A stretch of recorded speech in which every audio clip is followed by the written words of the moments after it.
ദൈവനാമത്തിന് മഹത്വമുണ്ടാകട്ടെ.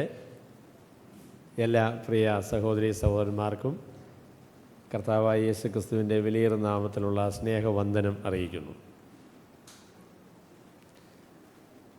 David Livingstone, അദ്ദേഹം ആഫ്രിക്കയുടെ ഇരുണ്ട ആ ഭൂഖണ്ഡത്തിലേക്ക് സുവിശേഷവുമായിട്ട് കടന്നു ചെന്ന മിഷനറി വീരൻ എന്നറിയപ്പെടുന്ന ആളാണ്. ഏറിയ നാളുകൾ അദ്ദേഹം ആഫ്രിക്കയിലെ ദൈവത്തിൻ്റെ വേല ചെയ്തു. അദ്ദേഹം മരിച്ചപ്പോൾ അദ്ദേഹത്തിൻ്റെ ഹൃദയം ആഫ്രിക്കയിലുള്ള ആളുകൾ അത് നീക്കം ചെയ്ത് ആഫ്രിക്കയിൽ അത് സംസ്കരിച്ചു. അതിനുശേഷം തൻ്റെ ശരീരം ഇംഗ്ലണ്ടിലേക്ക് കൊണ്ടുവന്നു. അദ്ദേഹത്തിൻ്റെ ശവശരീരം, മൃതശരീരം അടക്കം ചെയ്തത് വെസ്റ്റ് മിനിസ്റ്റർ ആബി എന്ന വളരെ പ്രസിദ്ധമായിരിക്കുന്ന സ്ഥലത്താണ്. അവിടെ ആ വിലാപയാത്രയിൽ സംസ്കാരത്തിന് അദ്ദേഹത്തിൻ്റെ മൃതശരീരം കൊണ്ടുപോകുന്ന അവസരത്തിൽ ഒരു മനുഷ്യൻ എനിക്ക് നഷ്ടമായി, ഐ ലോസ്റ്റ് ഇറ്റ് എന്ന് പറഞ്ഞ് ആ മൃതശരീരത്തെ അനുഗമിക്കുന്നുണ്ടായി. അത് ഡേവിഡ് ലിവിങ്സ്റ്റണോട് ഒരുമിച്ച് മെഡിക്കൽ കോളേജിൽ പഠിച്ച് അവസാനം അവർ ഗ്രാജുവേറ്റ് ചെയ്യുന്ന അവസരങ്ങളിൽ ഒരുമിച്ച് അവർ ആഫ്രിക്കയിലേക്ക് പോകാം എന്ന് പദ്ധതിയിട്ട ഒരു ആളാണ്. എന്നാൽ അദ്ദേഹം ആഫ്രിക്കയിലേക്ക് പോയില്ല. വളരെ വിജയകരമായ ഒരു മെഡിക്കൽ പരിപാടി ഇംഗ്ലണ്ടിൽ നടത്തി. എന്നാൽ തൻ്റെ ജീവിതത്തിൽ ആത്യന്തികമായിട്ട് തനിക്ക് ഒന്നും നേടാനായിട്ട് സാധിച്ചില്ല. അവിടെ ലിവിങ്സ്റ്റൻ്റെ ജീവിതവും അദ്ദേഹം കർത്താവിന് വേണ്ടി ചെയ്ത കാര്യങ്ങളും ഒക്കെ ഇങ്ങനെ വിലയിരുത്തിയപ്പോൾ അദ്ദേഹത്തിന് പറയാനുണ്ടായിരുന്നത്, ഐ ലോസ്റ്റ് ദി ഓപ്പർച്യൂണിറ്റി. എനിക്കും ഈ നിലയിൽ പ്രവർത്തിക്കുവാൻ ഒരുപക്ഷെ കഴിയുമായിരുന്നു, ആ അവസരം ഞാൻ നഷ്ടപ്പെടുത്തി എന്ന സങ്കടമാണ് അദ്ദേഹം പറഞ്ഞത്. ഒരുപക്ഷെ മനുഷ്യ ജീവിതത്തിൽ നഷ്ടമായ ജീവിതം എന്ന് പറയുമ്പോൾ വളരെ ശ്രദ്ധയിലേക്ക് വരുന്ന ഒരു ജീവിതമാണ് യൂദാസിൻ്റെ ജീവിതം. കർത്താവായ യേശുക്രിസ്തുവിനോട് കൂടെ നടന്ന് യേശുക്രിസ്തുവിൻ്റെ ശിഷ്യനായിട്ട് അറിയപ്പെട്ട അപ്പസ്തലന്മാരിൽ 12 അപ്പസ്തലന്മാരിൽ ഒരാൾ എന്ന നിലയിൽ വിളിക്കപ്പെട്ട ഒരു മനുഷ്യനായിരുന്നു യൂദാസ്. എന്നാൽ വളരെ ദയനീയമായ ഒരു അന്ത്യമാണ് അദ്ദേഹത്തിനുണ്ടായത് എന്ന് നമ്മൾ ബൈബിളിൽ വായിക്കുന്നു. അത് നമ്മൾ എല്ലാവരുടെയും മുൻപിൽ ഒരു വെല്ലുവിളിയാണ്. ജീവിതത്തിൻ്റെ അർത്ഥം എന്താണ്? ജീവിതത്തെ എങ്ങനെയാണ് നമുക്ക് വിജയകരമാക്കാനായിട്ട് സാധിക്കുന്നത്? അത് നിരന്തരമായി നമ്മൾ ചിന്തിക്കേണ്ട കാര്യമാണ്, മറന്നു പോകുന്ന കാര്യമാണ്.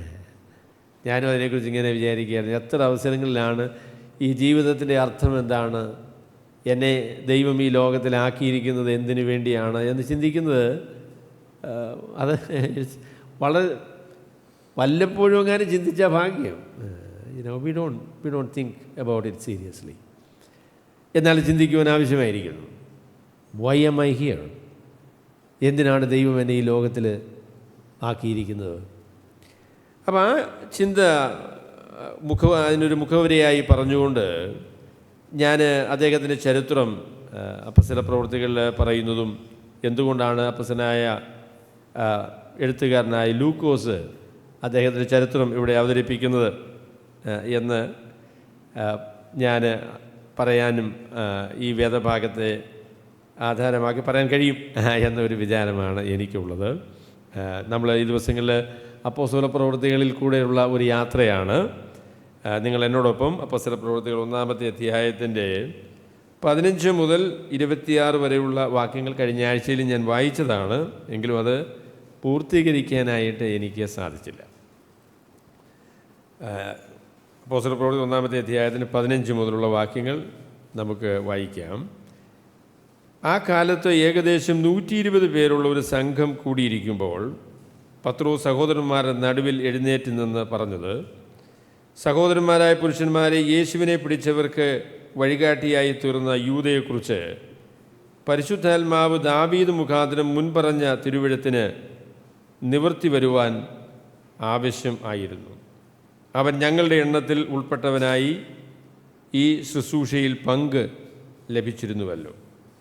അവൻ അനീതിയുടെ കൂലി കൊണ്ട് ഒരു നിലം മേടിച്ച് തലകീഴായി വീണ് നടുവേ പിളർന്ന് അവൻ്റെ കുടലെല്ലാം തുറിച്ചുപോയി. അത് യെരുശലേമിൽ പാർക്കുന്ന എല്ലാവരും അറിഞ്ഞതാകൊണ്ട് ആ നിലത്തിന് അവരുടെ ഭാഷയിൽ രക്തനിലം എന്നർത്ഥമുള്ള അക്കൽദാമ എന്ന് പേരായി. സങ്കീർത്തന പുസ്തകത്തിൽ അവൻ്റെ വാസസ്ഥലം ശൂന്യമായി പോകട്ടെ, അതിലാരും പാർക്കാതിരിക്കട്ടെ എന്നും അവൻ്റെ അധ്യക്ഷസ്ഥാനം മറ്റൊരുത്തന് ലഭിക്കട്ടെ എന്നും എഴുതിയിരിക്കുന്നു. ആകയാൽ കർത്താവായ യേശു യോഹന്നാൻ്റെ സ്നാനം മുതൽ നമ്മെ വിട്ട് ആരോഹണം ചെയ്ത നാൾ വരെ നമ്മുടെ ഇടയിൽ സഞ്ചരിച്ചു പോകുന്ന കാലത്തെല്ലാം ഞങ്ങളോടുകൂടെ നടന്ന പുരുഷന്മാരിൽ ഒരുവൻ ഞങ്ങളോടുകൂടെ അവൻ്റെ പുനരുത്ഥാനത്തിന് സാക്ഷിയായി തീരണം. അങ്ങനെ അവർ യുസ്തോസ് എന്ന മറുപേരുള്ള ബർശബ എന്ന യോസെഫ്, മത്തിയാസ് എന്നീ 2 പേരെ നിർത്തി. സകല ഹൃദയങ്ങളെയും അറിയുന്ന കർത്താവെ, തൻ്റെ സ്ഥലത്തേക്ക് പോകേണ്ടതിന് യൂദ ഒഴിഞ്ഞുപോയ ഈ ശുശ്രൂഷയുടെയും അപ്പോസ്തോലത്വത്തിൻ്റെയും സ്ഥാനം ലഭിക്കേണ്ടതിന് ഈ ഇരുവരിൽ ഏവനെ നീ തിരഞ്ഞെടുത്തിരിക്കുന്നു എന്ന് കാണിച്ചു തരണമേ എന്ന് പ്രാർത്ഥിച്ച് അവരുടെ പേർക്ക് ചീട്ടിട്ടു. ചീട്ട് മത്തിയാസിന് വീഴുകയും അവനെ 11 അപ്പസ്തലന്മാരുടെ കൂട്ടത്തിൽ എണ്ണുകയും ചെയ്തു. എഴുത്തുകാരനായിരിക്കുന്ന ലൂക്കോസ് അപ്പസ്തല പ്രവൃത്തികളുടെ ആരംഭഭാഗത്തും തൻ്റെ സുവിശേഷത്തിൻ്റെ ആരംഭഭാഗവുമായി ഒരു ബന്ധം നമുക്ക് നോക്കിയാൽ കാണാനായിട്ട് സാധിക്കും. ലൂക്കോസിൻ്റെ സുവിശേഷത്തിൻ്റെ ആരംഭത്തിൽ സക്കരിയ പുരോഹിതന് അവിടെ ശുശ്രൂഷ ചെയ്യാനുള്ള അവസരം കിട്ടിയത് ഒരു നറുക്കിട്ട് കിട്ടിയ ഒരു അവസരമാണ്. ഇവിടെ വീണ്ടും ഒരു നറുക്കിട്ട് ഒരു ശുശ്രൂഷയ്ക്കായിട്ട് ഉള്ള ഭാഗ്യം ലഭിച്ച ഒരു വ്യക്തിയെക്കുറിച്ചാണ് ഇവിടെ പറയുന്നത്. ഇവിടെ ആരംഭിക്കുന്നത് ആ കാലത്ത് എന്ന് പറഞ്ഞ ഒരു പ്രസ്താവനയോടുകൂടെയാണ് ഈ വേദഭാഗം അല്ലെങ്കിൽ ഈ പെരിക്കപ്പി ആരംഭിക്കുന്നത്. ആ കാലം എന്ന് പറയുന്നത് ഏത് കാലമാണ്? ആ കാലം എന്ന് പറയുന്നത് കർത്താവ് തൻ്റെ ശിഷ്യന്മാരോട് ഏറെ നാൾ കഴിയും മുൻപേ നിങ്ങൾക്ക് പരിശുദ്ധാത്മാവ് കൊണ്ട് സ്നാനം ലഭിക്കും, അതുകൊണ്ട് നിങ്ങൾ നഗരം വിട്ടുപോകാതെ പരിശുദ്ധാത്മാവിനെ നിങ്ങൾക്ക് ലഭിക്കുവോളം, ഉയരത്തിൽ നിന്ന് ശക്തി നിങ്ങൾക്ക് ലഭിക്കുവോളം നഗരത്തിൽ പാർക്കണം എന്ന് പറഞ്ഞ് അവർ പരിശുദ്ധാത്മാവിനെ സ്വീകരിക്കാനായിട്ട് കാത്തിരിക്കുന്ന കാലമാണ് ആ കാലം എന്ന സമയം. ആ സമയത്ത് 120 പേരുള്ള ഒരു സംഘം, 120 പേര് എന്ന് കൃത്യമായിട്ട് അദ്ദേഹം പറഞ്ഞിട്ടില്ല, 120ഓളം പേര്. അല്ലെങ്കിൽ ഈ എല്ലാവരുടെയും നമ്പർ എടുത്ത് ഞങ്ങളുടെ സഭയിൽ എത്ര പേരുണ്ടെന്ന് ചോദിച്ചാൽ 119 ആൾക്കാർ. പിന്നെ ചില ആഴ്ചയിൽ അവരിൽ കുറച്ച് പേര് വരത്തില്ല. അത്രയൊന്നും കൃത്യമായിട്ടൊന്നും അവരെ കണക്കൊന്നും എടുത്തിരുന്നില്ല. അപ്പോൾ അതിനെക്കുറിച്ച് പൊതുവായിരിക്കുന്ന കണക്കാണ് ഏകദേശം 120 പേര് കൂടിയിരിക്കുന്ന ഒരവസരം. 12, 120 എന്ന് പറയുന്നത് യഥാർത്ഥത്തിൽ ബൈബിളിൽ പ്രധാനപ്പെട്ട ഒരു സംഖ്യയാണ്. 12ൻ്റെ പ്രാധാന്യത്തെക്കുറിച്ച് ഞാൻ പിന്നീട് നിങ്ങളോട് പറയാം. 12 എന്ന് പറയുന്നത് 12 ഗോത്രങ്ങളെ കാണിക്കുന്നതാണ്. ദൈവത്തിൻ്റെ ജനത്തിൻ്റെ പ്രതിനിധികളായിട്ടാണ് 12 എന്ന് പറയുന്നത്. അല്ലെങ്കിൽ ദൈവജനത്തെ സൂചിപ്പിക്കാനായിട്ട് 12 എന്ന ആ സംഖ്യ നമുക്ക് ബൈബിളിൽ കാണാൻ സാധിക്കും. അതിൻ്റെ പ്രാധാന്യത്തെക്കുറിച്ച് അതൊരു പ്രത്യേക വിഷയമായിട്ട് ഇവിടെ ലൂക്കോസ് പറയുന്നുണ്ട്. ഞാനതിനെക്കുറിച്ച് അടുത്ത എൻ്റെ പ്രസ്താവനയിൽ ഞാൻ പറയാം. അപ്പോൾ അതിനൊരു 10 മടങ്ങാണ് ഈ 120 എന്ന് പറയുന്ന സംഖ്യ. അവരെ അങ്ങനെ ഒരുമിച്ച് കൂടിയിരിക്കുമ്പോൾ അപ്പസ്തലനായ പത്രോസ്, യഥാർത്ഥത്തിൽ അപ്പോസ്തോലൻ എന്നുള്ള പേര് വ്യക്തികൾക്ക് വേണ്ടി അപ്പസ്തല പ്രവൃത്തിയിൽ ഒരു പ്രാവശ്യമേ ഉപയോഗിച്ചിട്ടുള്ളൂ. മറ്റ് എല്ലായിടങ്ങളിലും 12 പേര് ഉൾപ്പെടുന്നൊരു സംഘം എന്ന നിലയിലാണ് അപ്പോസ്തലന്മാർ എന്ന പേര് ഉപയോഗിച്ചിട്ടുള്ളത്. അപ്പോസ്തലനായ പത്രോസ് എന്ന് പറഞ്ഞിട്ടില്ല കേട്ടോ. അപ്പോസ്തലനായ പത്രോസ് എന്ന് അങ്ങനെ പറഞ്ഞിട്ടില്ല. എന്നാൽ അപ്പസ്തലന്മാരുടെ കൂട്ടത്തിലെ പ്രമുഖനായിരുന്നു അപ്പസ്തലനായ പത്രോസ് എന്ന കാര്യം നമുക്ക് അറിയാം. അപ്പോൾ ആ കാലത്ത് അല്ലെങ്കിൽ കർത്താവിൻ്റെ ശിഷ്യന്മാരുടെ ഗണത്തിൽ അപ്പസ്തലനായ പത്രോസിന് ഒരു മുൻഗണന ഉണ്ടായിരുന്നു. അല്ലെങ്കിൽ അതിനെക്കുറിച്ച് പറയും ഫസ്റ്റ് എമംഗ് ദ ഈക്വൽസ് എന്നാണ് അദ്ദേഹത്തെക്കുറിച്ച് പറയാറ്. പത്രോസിന് നേതൃത്വ സ്ഥാനം എന്നത് ബൈബിളിൽ പുതിയ നിയമത്തിൽ വെളിപ്പെട്ട ഒരു കാര്യമാണ്. സഭയുടെ സ്ഥാപനത്തോടുള്ള ബന്ധത്തിലും അദ്ദേഹത്തിന് ഒരു മുൻഗണന ബൈബിളിൽ നമ്മൾ കാണുന്നുണ്ട്. നീ പത്രോസാകുന്നു, ഈ പാറമേൽ ഞാൻ എൻ്റെ സഭയെ പണിയും എന്ന് പറഞ്ഞതിന് ശേഷം സ്വർഗരാജ്യത്തിൻ്റെ താക്കോൽ ഞാൻ നിനക്ക് തരുന്നു എന്ന് പറഞ്ഞ ഒരു പ്രസ്താവന നമുക്ക് കാണാൻ സാധിക്കും. അപ്പോൾ ദൈവരാജ്യത്തിൻ്റെ അല്ലെങ്കിൽ ദൈവസഭയുടെ ആരംഭത്തിൽ ഒരു പ്രത്യേകമായിരിക്കുന്ന സ്ഥാനം അപ്പസ്തലനായ പത്രോസിന് കൊടുത്തിട്ടുണ്ട്. അപ്പോൾ ഈ 120 പേരുടെ മധ്യത്തിൽ പത്രോസ് എഴുന്നേറ്റ് നിന്നതിന് ശേഷം ഈ 11 ആൾക്കാരെ ഉള്ളൂ. ഇപ്പോൾ 11 അപ്പസ്തലന്മാരെ ഉള്ളൂ. 12ാമത് ഒരാളിനെ തിരഞ്ഞെടുക്കുന്നതിനെ സംബന്ധിച്ചാണ് അപ്പസ്തലനായ പത്രോസ് പറയുന്നത്. അപ്പോൾ ആ തിരഞ്ഞെടുപ്പിനെക്കുറിച്ച് പറയുമ്പോൾ ആദ്യമായിട്ട് സ്ഥാനം നഷ്ടപ്പെട്ടു പോയ വീണുപോയ യൂദാസിനെക്കുറിച്ചുള്ള ഒരു വിവരണം പത്രോസ് പറയുന്നുണ്ട്. അപ്പോൾ അതാണ് അദ്ദേഹം ആദ്യമായിട്ട് പറയുന്നത്. സഹോദരന്മാരെ, തിരുവെഴുത്തുകളിൽ യൂദാസിനെക്കുറിച്ച് പറഞ്ഞിരിക്കുന്ന കാര്യങ്ങൾ നിവൃത്തിയാകേണ്ടത് ആവശ്യമായിരുന്നു എന്ന് പറഞ്ഞാണ് പത്രോസ് തൻ്റെ പ്രസംഗം ആരംഭിക്കുന്നത്. അപ്പോൾ യൂദാസിനെക്കുറിച്ച് പത്രോസ് പറയുന്ന കാര്യവും അതുപോലെ തന്നെ യൂദാസിനെക്കുറിച്ച് ബൈബിളിൽ നിന്ന് നമുക്ക് മനസ്സിലാക്കാൻ കഴിയുന്ന കാര്യമൊക്കെ വെച്ച് ഞാൻ ഒരു പ്രസ്താവന എൻ്റെ ആദ്യ പോയിൻ്റായിട്ട് നിങ്ങളോട് പറയാം. ഒരു പ്രസംഗത്തിന് 3 പോയിൻ്റ് വേണ്ടേ, ഇല്ലയോ പ്രിൻസോദരൻ? അപ്പോൾ അതിന് ആദ്യത്തെ പോയിൻ്റായിട്ട് ഞാൻ പറയാൻ ആഗ്രഹിക്കുന്നത്, കർത്താവിനെ ഉപേക്ഷിക്കുന്ന, കർത്താവിനെ തള്ളിപ്പറയുന്ന ആളുകൾക്ക് അല്പകാലത്തേക്ക് നേട്ടങ്ങൾ ഉണ്ടാകുമെങ്കിലും, അല്പകാലത്തേക്ക് ചില നേട്ടങ്ങൾ ഉണ്ടാകുമെങ്കിലും അവർക്ക് വരുന്ന നഷ്ടം അപാരമാണ് എന്നതാണ് ഞാൻ ആദ്യമേ പറയാൻ ആഗ്രഹിക്കുന്നത്. കർത്താവിനെ തള്ളി പറഞ്ഞതുകൊണ്ട് അതിനെക്കുറിച്ച് ഒരു എഴുത്തുകാരൻ പറഞ്ഞതുപോലെ 11 അപ്പസ്തലന്മാരുടെയും കീശയിൽ കാശൊന്നും ഉണ്ടായിരുന്നില്ല കേട്ടോ. അവരുടെ കീശ ശൂന്യമായിരുന്നു. എന്നാൽ യൂദാസിൻ്റെ കീശയിൽ 30 വെള്ളിക്കാശുണ്ട്. 30 വെള്ളിക്കാശ് എന്ന് പറഞ്ഞാൽ സ്ഥലം വാങ്ങിക്കാൻ ഉള്ള കാശ് കേട്ടോ. വലിയ കൂടിയ സ്ഥലം കിട്ടുമെന്ന് നമുക്കറിയത്തില്ല. അവരെല്ലാം കൂടി അവർ പരദേശികളെ കുഴിച്ചിടാനായിട്ട് കുശവൻ്റെ നിലം വാങ്ങി. അപ്പം നിലം വാങ്ങിയാലുള്ള കാശുണ്ട്. മറ്റ് ശിഷ്യന്മാരുടെ കീശ ശൂന്യമായിരുന്നു. എന്നാൽ യൂദാസിൻ്റെ കീശയിൽ 30 വെള്ളിക്കാശ് ഉണ്ടായിരുന്നു. ഒരു നിമിഷത്തേക്ക് അല്ലെങ്കിൽ ഒരു ചെറിയ കാലഘട്ടത്തിൽ, ചില മണിക്കൂറുകൾ യൂദാസ് വിജയിച്ചു എന്ന് വിചാരിച്ചു കേട്ടോ. മാറ്റന്മാരൊക്കെ പൊട്ടന്മാർ അല്ലേ? കാശുണ്ടാക്കാൻ ഒരു അവസരമുള്ളപ്പോൾ കാശുണ്ടാക്കാതിരിക്കുക എന്ന് പറഞ്ഞാൽ അതൊരു നഷ്ടമല്ലേ? കർത്താവിനെ നോക്കി ഇതൊരു നല്ല അവസരമാണ്, കർത്താവിനെ തള്ളിപ്പറഞ്ഞാൽ 30 വെള്ളിക്കാശ്. അവർ ഒരു പക്ഷേ ബാർഗെയിൻ ചെയ്ത് കാണുമായിരിക്കും. കർത്താവിനെക്കുറിച്ച് ഞാൻ തള്ളി പറയാം, അതിനെ കർത്താവിനെ കാണിച്ചു തരാം, എന്തോ തരും എന്ന് ചോദിച്ചപ്പോൾ അവർ പറഞ്ഞു 20 വെള്ളിക്കാശ്. ആരാ യേശു ക്രിസ്തുവിനെ 20 വെള്ളിക്കാശിന് തള്ളിക്കൊടുക്കുന്നത്? കൊടുക്കണോ, ഒരു 40 വെള്ളിക്കാശെങ്കിലും കൊടുക്കുക. അപ്പം അവർ പറഞ്ഞു അത് പറ്റില്ല, 25 വെള്ളിക്കാശ്. 25 വെള്ളിക്കാശിന് വരത്തില്ല. അവർ പിന്നെ പറഞ്ഞാൽ നമുക്ക് നടുക്ക് ഒരു അങ്ങ് ഉറപ്പിക്കാം, 30 വെള്ളിക്കാശ് ഇരിക്കട്ടെ. 30 വെള്ളിക്കാശ് കിട്ടുമോ? ചില നിമിഷങ്ങളിലേക്ക് താൻ വിജയിച്ചു എന്ന് താൻ വിചാരിച്ചു. എൻ്റെ പൊന്നു സഹോദരങ്ങളെ, ഞാൻ പറയാം, ലോകത്തിൻ്റെ ആകർഷണവും ഈ ലോകത്തിൻ്റെ പിന്നാലെ പോകാനുള്ള സാധ്യതകളും നമ്മുടെ എല്ലാവരുടെയും ജീവിതത്തിലുണ്ട്. ചില നിമിഷങ്ങളിലേക്ക് അത് വളരെ ആകർഷണീയമായിട്ട് നമുക്ക് തോന്നും. It is very enticing. ചില കാലങ്ങളിലേക്ക് നാം വിജയിച്ചു എന്ന് നാം വിചാരിക്കും.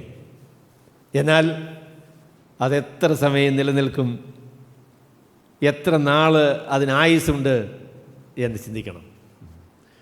ജ്ഞാനിയായിരിക്കുന്ന വ്യക്തി കാര്യങ്ങളെ അതിൻ്റെ ആരംഭത്തിൽ മാത്രം കണ്ട് വിലയിരുത്തുന്നയാളല്ല കേട്ടോ. ഒരു കാര്യത്തെ തുടക്കത്തിൽ കണ്ടു, കൊള്ളാമെന്ന് പറഞ്ഞു, അതിൻ്റെ അന്തം എന്താകും, അത് പുരോഗമിക്കുമ്പോൾ എന്താണ് സംഭവിക്കുന്നത് എന്നതിനെക്കുറിച്ച് വിലയിരുത്തുവാനുള്ള ബാധ്യത നമുക്കുണ്ട്.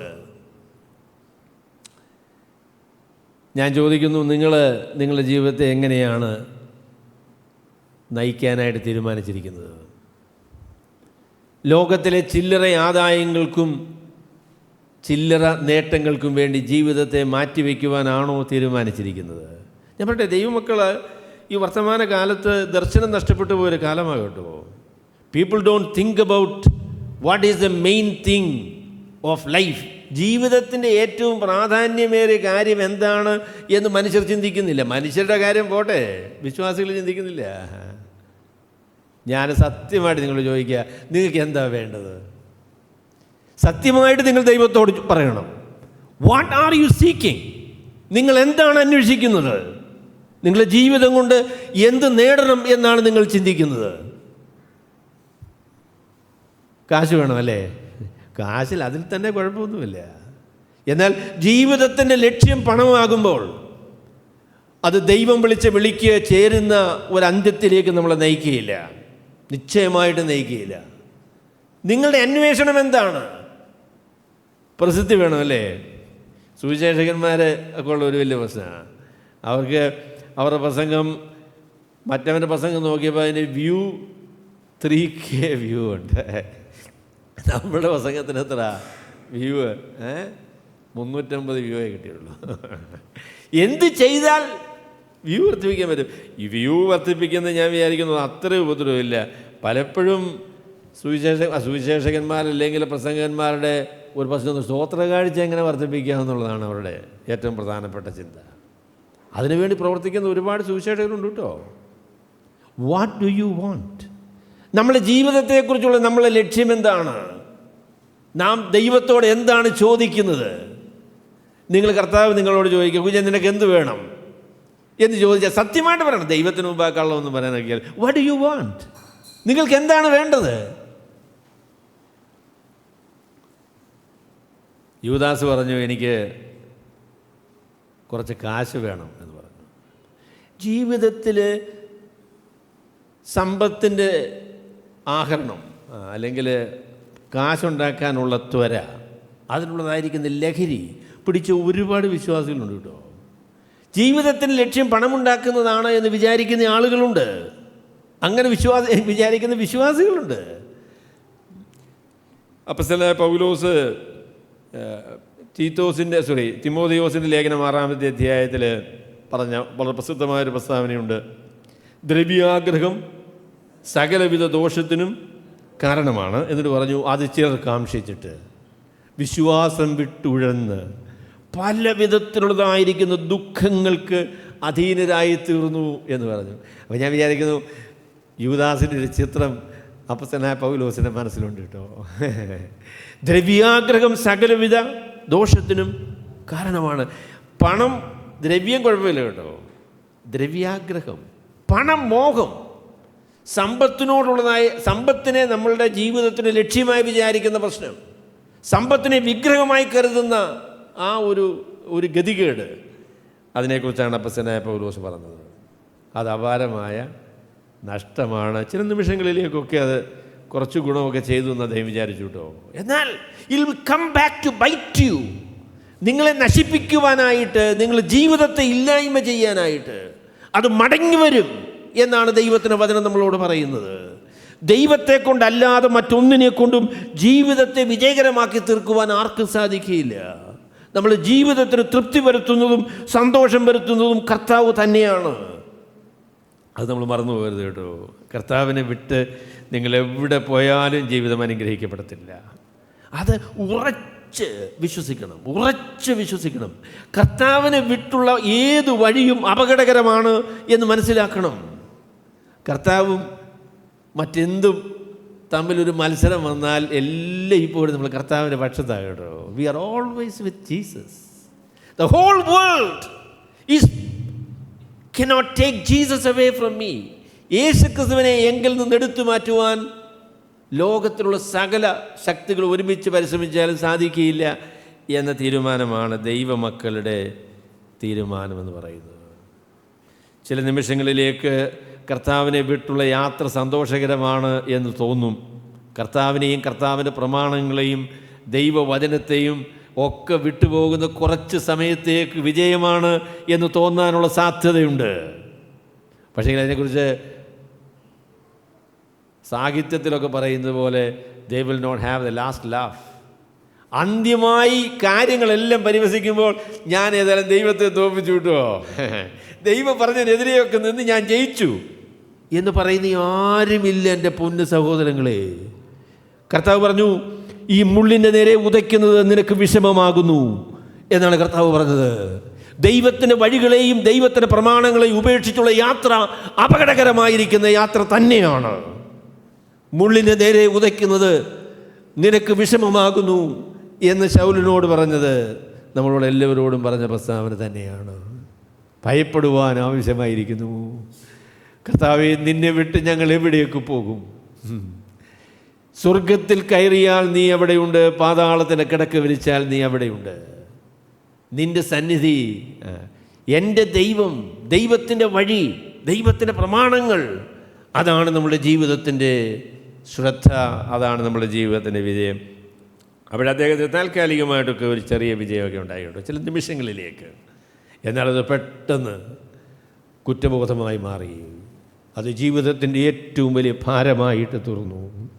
അത് തുടർന്നു കൊണ്ടുപോകുവാൻ കഴിയുകയില്ല എന്നൊരു നിലയിലേക്ക് കാര്യങ്ങളായി തീർന്നു. ഗതികെട്ടുപോയി. പല ആൾക്കാരെ എനിക്കറിയാം കേട്ടോ. ആദ്യമൊക്കെ പോയപ്പോൾ അവൻ്റെ തലയെടുപ്പും അവൻ്റെ നിപ്പുമൊക്കെ കാണുമ്പോൾ എന്തൊരു അഹങ്കാരമായിരുന്നറിയാമോ. തലയൊക്കെ കുനിഞ്ഞു കേട്ടോ. ജീവിതത്തിൻ്റെ യാഥാർത്ഥ്യങ്ങളുടെ മുൻപിൽ ആകെ കാലിടറിപ്പോയി, നിൽക്കുവാൻ കഴിയാത്ത സ്ഥിതിയായി തീർന്നു. അത് ദൈവത്തെ വിട്ടുപോകുന്നവരുടെ അനുഭവമാണ്. അത് ചിലർക്ക് കുറേ കാലത്തേക്ക് ഈ വിജയവും അങ്ങനെയൊക്കെ ഉണ്ടാവും കേട്ടോ. പക്ഷെങ്കിൽ അന്ത്യം നിലത്ത് വന്നേ ഉള്ളൂ സമ്മാനം എന്ന് പഴമക്കാർ പറയുന്നത് പോലെ ഈ യാഥാർത്ഥ്യത്തെ നേരിടാതിരിക്കാൻ ആർക്കും സാധിക്കില്ല. എന്നിട്ട് ഇദ്ദേഹം ഇവിടെ അദ്ദേഹത്തെക്കുറിച്ച്, യൂദാസിനെക്കുറിച്ച് പറയുന്നത്, അവനെക്കുറിച്ച് പറഞ്ഞ സഹോദരന്മാരായ പുരുഷന്മാരെ, യേശുവിനെ പിടിച്ചവർക്ക് വഴികാട്ടിയായി തീർന്ന യൂദയെക്കുറിച്ച് പരിശുദ്ധാത്മാവ് ദാവീദ് മുഖാന്തരം അരുളി ചെയ്തത് നിവൃത്തിയാകുവാൻ ആവശ്യമായിരുന്നു. അപ്പോൾ നിങ്ങൾ സങ്കീർത്തന പുസ്തകങ്ങളൊക്കെ വായിക്കുമ്പോൾ 109 സങ്കീർത്തനത്തിലാണ് യൂദാസിനെക്കുറിച്ചുള്ള പ്രസ്താവന നമ്മൾ കാണുന്നത്. അതുപോലെ തന്നെ 69 സങ്കീർത്തനത്തിലും യൂദാസിനെക്കുറിച്ചുള്ള പ്രസ്താവനയുണ്ട്. പക്ഷേ രസകരമായിരിക്കുന്ന ഒരു കാര്യം, അവിടെ യൂദാസ് എന്നുള്ള പേരില്ല കേട്ടോ. യൂദാസ് എന്നുള്ള പേരില്ല. 69 സങ്കീർത്തനത്തിലുണ്ടോ യൂദാസ്? ഇല്ല. 109 സങ്കീർത്തനത്തിൽ യൂദാസ് ഉണ്ടോ? ഇല്ല. പിന്നെ എങ്ങനെയാണ് അവൻ്റെ പേരവിടെ വന്നത്? പറഞ്ഞു, കർത്താവായ യേശു ക്രിസ്തുവിനെ പിടിച്ചവർക്ക് വഴികാട്ടിയായി തീർന്ന യൂദാ. ജീവിതത്തിൽ നാം എങ്ങനെയായിത്തീരണം എന്നതിനെ സംബന്ധിച്ച് നമ്മുടെ തീരുമാനങ്ങൾക്ക് ഒരു വലിയ പ്രാധാന്യം ദൈവം കൊടുക്കുന്നുണ്ട്. എനിബഡി കുഡ് ഫിൽ സാം 69, 69 സങ്കീർത്തനം പൂർത്തീകരിക്കാനായിട്ട് ആരെ കൊണ്ടും കഴിയും. 109 സങ്കീർത്തനം പൂർത്തീകരിക്കാൻ കഴിയും. എന്ത് ചെയ്യണമെന്ന് ചോദിച്ചാൽ യേശു ക്രിസ്തുവിനെ തള്ളിപ്പറയാൻ തീരുമാനിച്ചാൽ മതി. ശിഷ്യന്മാർക്ക് 12 പേർക്കും ഈ സ്ഥാനം സ്വീകരിക്കാൻ സാധിക്കും. യേശു ക്രിസ്തുവിനെ തള്ളിപ്പറയാൻ മനസ്സ് വെച്ചാൽ 69 സങ്കീർത്തനം അവനെക്കുറിച്ചുള്ള സങ്കീർത്തനമായിട്ട് തീരും. നമ്മളുടെ ഒക്കെ ചരിത്രം ദുഃഖപര്യവസാനിയായി ദൈവത്തിൻ്റെ വചനത്തിൽ എഴുതിയിരിക്കുന്ന ചരിത്രവുമായി ഒത്തുചേർന്നു പോകുവാൻ ഒരുപക്ഷെ സാധ്യതയുണ്ട്. തീരുമാനങ്ങൾ ആ നിലയിലാണ് എങ്കിൽ. കർത്താവിനെ തള്ളിപ്പറയാനായിട്ട് തീരുമാനിച്ചു കഴിഞ്ഞപ്പം ദുഷ്ടന്മാരായിരിക്കുന്ന മനുഷ്യർക്ക് സ്വന്തം അപ്പം തിന്ന് എന്നോട് കൂടെ പാത്രത്തിൽ കൈമുക്കുന്ന, എൻ്റെ അപ്പം തിന്നവൻ എൻ്റെ കുതികാല് കടിച്ചു എന്ന് പറയുന്ന പ്രവചനം ആ വ്യക്തിയെക്കുറിച്ച് നിവൃത്തിയാകും. അതിനുള്ള സാധ്യതയുണ്ട്. എൻ്റെ പൊന്നു സഹോദരങ്ങളെ, ദൈവവചനത്തിൽ അനുസരണം കെട്ടവർക്കും ദൈവത്തോട് മത്സരിക്കുന്നവർക്കും ദൈവം വച്ചിരിക്കുന്ന ശാപവും അതിൻ്റെ അനന്തരഫലങ്ങളും ഒന്നും നമ്മുടെ ജീവിതത്തിൽ നമുക്ക് വന്നു ഭവിക്കുവാനായിട്ട് പാടില്ല. ദൈവത്തിൻ്റെ വചനത്തിൽ പറഞ്ഞിരിക്കുന്ന ഒരു ശാപവും നമുക്ക് ബാധകമാകരുത്. ആ ശാപത്തിന് വിധേയരായിത്തീരുന്ന മനുഷ്യരുടെ ചരിത്രം പരിശോധിച്ചിട്ട് അവരുടെ ജീവിതം പോലെ ഒരു ജീവിതമാകുവാൻ പാടില്ല. അത് നമുക്ക് ഭവിച്ചുകൂടാ. കർത്താവായ യേശു ക്രിസ്തുവിനെ കാണിച്ചു കൊടുത്തവർക്ക് വഴികാട്ടിയായി തീർന്ന യൂദ, അവൻ അതിന് മനസ്സ് വെച്ചപ്പോഴാണ് 109 സങ്കീർത്തനവും 69 സങ്കീർത്തനവും ദുഷ്ടന്മാരെക്കുറിച്ച് പറഞ്ഞിരിക്കുന്ന സകല ദൈവവചനത്തിന് ശാപങ്ങളും ഈ മനുഷ്യൻ്റെ പേരിൽ കണക്കിടുവാൻ സംഗതിയായി തീർന്നതപ്പോഴാണ്. മനുഷ്യർക്ക് ദൈവം ഒരുപാട് സ്വാതന്ത്ര്യം കൊടുത്തിട്ടുണ്ട് കേട്ടോ. ദൈവികമായിരിക്കുന്ന ദൈവത്തിന് സർവാധികാരം, മനുഷ്യൻ്റെ സ്വാതന്ത്ര്യം എന്ന് പറയുന്നത് വളരെ സങ്കീർണമായിരിക്കുന്നൊരു വിഷയമാണ്. യൂദ കർത്താവിനെ കാണിച്ചു കൊടുക്കണം എന്നുള്ളതായിരിക്കുന്ന പ്രവചനമുണ്ട്, തീരുമാനമുണ്ടെന്നൊക്കെ ഉള്ളത് ശരിയാണ്. പക്ഷെങ്കിൽ അത് യാന്ത്രികമായി സംഭവിച്ചൊരു കാര്യമല്ല. അവന് തീരുമാനിക്കുവാനും ആ പണിക്കിറങ്ങണോ വേണ്ടതെന്ന് തീരുമാനിക്കാനുള്ളൊരു അവസരം ദൈവം കൊടുത്തു കേട്ടോ. ഇവൻ കർത്താവിനോടുകൂടെ കൈ മുക്കിയതിന് ശേഷം അപ്പം ഒക്കെ കഴിച്ചതിന് ശേഷം പോകാൻ തുടങ്ങി ഉടനെ കർത്താവ് പറഞ്ഞു കേട്ടോ, മനുഷ്യപുത്രനെ തള്ളി പറയുന്ന മനുഷ്യൻ, അയ്യോ കഷ്ടം, അവനെങ്ങനെ സംഭവിച്ചുകൂടാ. കർത്താവിൻ്റെ ഹൃദയം തകർന്നുപോയി എന്നാണ് അവിടെ വായിക്കുന്നത്. കർത്താവിനെ തള്ളിപ്പറയാനാണ് യൂദ മനസ്സ് വെച്ചത്. കർത്താവിൻ്റെ ഹൃദയത്തെ തകർത്ത സംഭവമാണ്. അവനങ്ങനെ ചെയ്തുകൂടാ. മുന്നറിയിപ്പുകൾക്ക് പിന്നാലെ മുന്നറിയിപ്പുകൾ നൽകി അതിൽ നിന്ന് പിന്തിരിയുവാനായിട്ട് കർത്താവിനോട് ആവശ്യപ്പെടുകയാണ് ചെയ്തത്. എന്നാൽ അതൊന്നും മനസ്സ് വയ്ക്കാതെ പണത്തിൻ്റെ ലഹരിയും അതിൻ്റെ ആകർഷണവും അതിനുള്ള സാധ്യതകളും ഒക്കെ ചിന്തിച്ച് ഈ മഹാപാതകം ചെയ്യാനായിട്ട് അവൻ തീരുമാനിക്കുകയാണ് ചെയ്തത്. അതെത്രയോ ഭയാനകമായിരിക്കുന്ന കാര്യമാണ്. അപ്പോൾ അങ്ങനെ ഒരു തീരുമാനം വന്നു കഴിഞ്ഞപ്പോൾ അതിനെക്കുറിച്ച് ഇവിടെ ലൂക്കോസ് പറയുന്ന പ്രസ്താവന, അല്ലെങ്കിൽ പത്രോസ് പറയുന്ന പ്രസ്താവനയുള്ള ശേഖരമാണ്. അദ്ദേഹം പറഞ്ഞു, അവൻ പിടിച്ചവർക്ക് വഴികാട്ടുന്ന യൂദയെക്കുറിച്ച് പരിശുദ്ധാത്മ പറഞ്ഞ തിരുവഴുത, അവൻ ഞങ്ങളുടെ എണ്ണത്തിൽ ഉൾപ്പെട്ടവനായി ഈ ശുശ്രൂഷയിൽ പങ്ക് ലഭിച്ചിരുന്നല്ലോ. പങ്ക് എന്ന് പറയുന്ന ആ വാക്ക് യഥാർത്ഥത്തിൽ പഴയ നിയമത്തിൽ 12 ഗോത്രങ്ങൾ അവർ കനാൻ നാട് അവകാശമാക്കാനായിട്ട് പോയപ്പോൾ 11 ഗോത്രങ്ങൾക്ക് ഇസ്രയേലിൽ ഓഹരി കൊടുത്തു. ഓഹരി അവർ പറഞ്ഞു, അളവ് നൂൽ എനിക്ക് മനോഹര ദേശത്ത് വീണിരിക്കുന്നു. ഇത് അളന്നു കൊടുത്തു കേട്ടോ. ഓരോ ഗോത്രങ്ങൾക്ക് ഏതൊക്കെ ഭാഗമാണ് എന്ന് അളന്നു കൊടുത്തു. ആ അളന്നു കൊടുത്തതിനെയാണ് ഈ ഓഹരി പങ്ക് എന്ന് പറയുന്നത്. എന്നാൽ ലേവി ഗോത്രത്തിൻ്റെ കാര്യം വന്നപ്പോൾ എങ്ങനെയാണ് തീരുമാനിച്ചത്? ലേവി ഗോത്രത്തോട് പറഞ്ഞു, നിങ്ങൾക്കൊരു ഓഹരി ഈ ഭൂമിയിൽ വേണ്ട. നിങ്ങളുടെ അവകാശവും ഓഹരിയും ദൈവം തന്നെയാണ് എന്നാണ് ലേവി ഗോത്രത്തോട് പറഞ്ഞത്. I M your great inheritance. നിങ്ങളുടെ ഓഹരി ഞാനാണ്, നിങ്ങളുടെ അവകാശം എന്ന് പറയുന്നത് ഞാനാണ് എന്ന് ലേവി ഗോത്രത്തിലുള്ള ആൾക്കാരോട് പറഞ്ഞു. ഈ ഭൂമിയിൽ ഒരു ഓഹരി കൊടുത്തില്ല കേട്ടോ. ഇവിടെ യൂദാസിനെ നോക്ക്. യൂദാസിൻ്റെ ഓഹരി എന്ന് പറയുന്നത് അതിമനോഹരമായിരിക്കുന്ന ഒരു ഓഹരിയാണ് അവൻ്റെ മുൻപിലുണ്ടായിരുന്നത്. ഞാൻ നിൻ്റെ ഓഹരിയാണ്, ഞാൻ നിൻ്റെ അവകാശമാണ് എന്ന് പറഞ്ഞ് ആ വലിയ ഓഹരിക്ക് അവകാശിയായി തീരുവാനുള്ള സാധ്യത യൂദാസിന് മുമ്പിലുള്ളപ്പോൾ അവന് ഓഹരിക്ക് വേണ്ടി ഒരു ചെറിയ തുട്ട് സ്ഥലം അവൻ സ്വന്തമാക്കാനായിട്ട് കർത്താവിനെ തള്ളിപ്പറഞ്ഞ ദയനീയമായ ചരിത്രമാണ് നമുക്കിവിടെ വായിക്കാൻ സാധിക്കുന്നത്. ഞങ്ങളുടെ കൂട്ടത്തിൽ പങ്കും ഓഹരിയും ലഭിച്ചവനായിരുന്നു ഈ ശുശ്രൂഷയിൽ. കർത്താവായ യേശു ക്രിസ്തുവിൻ്റെ 12 ശിഷ്യന്മാരിൽ ഒരാളായിട്ട് ആ പങ്കും ഓഹരിയും ലഭിച്ച് അതിമനോഹരമായ ശുശ്രൂഷയ്ക്ക് സാധ്യത ഉണ്ടായിരുന്നൊരു മനുഷ്യനാണ് യൂദാസ്. He got a plot of land. ഒരു ചെറിയ പ്ലോട്ട് കിട്ടിയിട്ടോ, പരദേശികളെ കുഴിച്ചിടാനുള്ള സ്ഥലം. അവിടെ ആരും താമസിച്ചില്ല. അവൻ വാങ്ങിച്ച സ്ഥലത്തെക്കുറിച്ച് പറയുന്ന അവൻ്റെ ഭവന ശൂന്യമായി പോകട്ടെ, അവിടെ ആരും പാർക്കാതിരിക്കട്ടെ എന്നാണ് സങ്കീർത്തനക്കാരൻ പറഞ്ഞത്. Nobody could live on that land which he bought. അപ്പോൾ വാങ്ങിച്ച സ്ഥലത്തെക്കുറിച്ച് പറയുമ്പോൾ 2 വ്യത്യസ്തമായിരിക്കുന്ന വിശദീകരണം നമ്മൾ അതിനെക്കുറിച്ച് പറയണം. ഇവനെ 30 വെള്ളിക്കാശ് കൊണ്ടെന്ന് അതിനെക്കുറിച്ച് ഭയങ്കര കുറ്റബോധമായി കിട്ടുമോ? ലോകത്തിലുള്ള മനുഷ്യർ ദോഷം ചെയ്തതിന് ശേഷം അവർ വിചാരിക്കുന്നത് സന്തോഷമായിട്ട് ജീവിക്കാമെന്നാണ് വിചാരിക്കുന്നത് കേട്ടോ. സാധിക്കില്ല കേട്ടോ. മനുഷ്യൻ്റെ ഹൃദയത്തിൽ ദൈവം വെച്ചിരിക്കുന്ന മനസാക്ഷി എന്നുള്ളൊരു സാധനമുണ്ട്. അതുകൊണ്ട് നിങ്ങൾ ചെയ്ത ഈ അപരാധങ്ങളെ മറികടന്ന് നിങ്ങൾക്ക് സന്തോഷിക്കുവാൻ കഴിയുകയില്ല. കുറ്റബോധം എന്ന് പറയുന്നത് ഭയങ്കര പ്രശ്നമാണ്. അവന് ഈ സമ്പത്തൊന്നും ആസ്വദിക്കാനായിട്ട് അവന് സാധിച്ചില്ല. ഈ 30 വെള്ളിക്കാശും കൈ പിടിച്ചുകൊണ്ട് അവനിങ്ങനെ വന്ന് ആ ദേവാലയത്തിൻ്റെ അടുക്കൽ വന്നിട്ട് പുരോഹിതന്മാരും മഹാപുരോഹിതന്മാരും ഒക്കെ നിൽക്കുകയാണ്. ഞാൻ കുറ്റമില്ലാത്ത രക്തത്തെ തള്ളിപ്പറഞ്ഞു ഒറ്റിക്കൊടുത്തു എന്ന് പറഞ്ഞിട്ട് ആ പണം വലിച്ച് അവന് ആ ദേവാലയത്തിലേക്ക് വലിച്ചെറിയുകയാണ് ചെയ്തത്. അതിനുശേഷം അവൻ പോയി തൂങ്ങിച്ചത്തു എന്നാണ് നമ്മൾ വായിക്കുന്നത്. എന്നാൽ ഇവിടെ പറയുന്ന അവൻ പോയി വാങ്ങിച്ചു എന്നാണ്. അവിടെ അതിനെക്കുറിച്ച് പറയാൻ സാധിക്കും. അവൻ പോയി വാങ്ങിച്ചു എന്ന് പറഞ്ഞാൽ അവൻ്റെ കാശ് കൊണ്ട് പുരോഹിതന്മാർ പോയി വാങ്ങി എന്നാണ് നമ്മളതിനെക്കുറിച്ച് പറയേണ്ടത്. അപ്പോൾ അവൻ തൂങ്ങിച്ചത്ത സ്ഥലവുമായിട്ടൊക്കെ പറയുമ്പോൾ ഒരു പക്ഷേ അവർ വാങ്ങിച്ച സ്ഥലം ഈ തൂങ്ങിച്ചത്ത സ്ഥലമാണ്. അതാണ് അവർ വാങ്ങിച്ചത്. പരദേശികളെ കുഴിച്ചിടാനായിട്ട് വാങ്ങിച്ച സ്ഥലം എന്ന് പറയുന്നത് ഈ യൂദാസ് പോയി കെട്ടിഞ്ഞാന്ന് ചത്ത സ്ഥലമാണ്. എത്ര ഭയാനകമായ അന്ത്യമായി പോയി. അയ്യോ, എൻ്റെ പൊന്നു സഹോദരങ്ങളെ, ഞാൻ പറയാം, ദൈവം നമുക്ക് തന്ന സാധ്യതകളെ നമ്മൾ തള്ളിക്കളയരുത്. ദൈവം തന്ന അവസരങ്ങളെ നമ്മൾ നഷ്ടമാക്കി കളയരുത്. നമ്മുടെ ജീവിതത്തെ നമ്മൾ ശ്രദ്ധിക്കണം. ദൈവം ആഗ്രഹിക്കുന്നത് പോലെ ദൈവം തന്ന ശുശ്രൂഷകളും ജീവിതവും അനുഗ്രഹങ്ങളും നമുക്ക് സ്വന്തമാക്കണം.